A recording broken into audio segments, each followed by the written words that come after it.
মানুষের মধ্যে এক বিশেষ গুণ পাওয়া যায় মূল্যায়ন করার। কোনটা দামি, কোনটা সস্তা।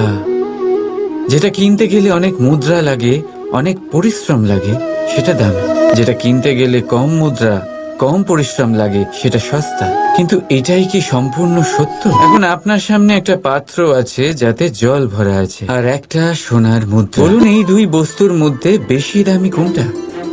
আপনি বলবেন সোজা ব্যাপার, সোনার মুদ্রাই বেশি দামি হবে। এই সোনার মুদ্রা দিয়ে আপনি এরম অনেক জলের পাত্র কিনতে পারবেন। চলুন, ঠিক আছে, এবার ভাবুন, আপনি যদি কোনো মরুভূমির মাঝে আটকে পড়েন, তৃষ্ণায় কাতর আপনি, তখন কোনটা দামি? তখন তো আপনি এই এক ঢোক জলের জন্য নিজের সারা জীবনের উপার্জন, যা আপনি আয় করে, সব দিতে রাজি হয়ে যাবে। মনে রাখবেন, জীবনে দামি বা সস্তা বস্তু নয়, পরিস্থিতি হয়।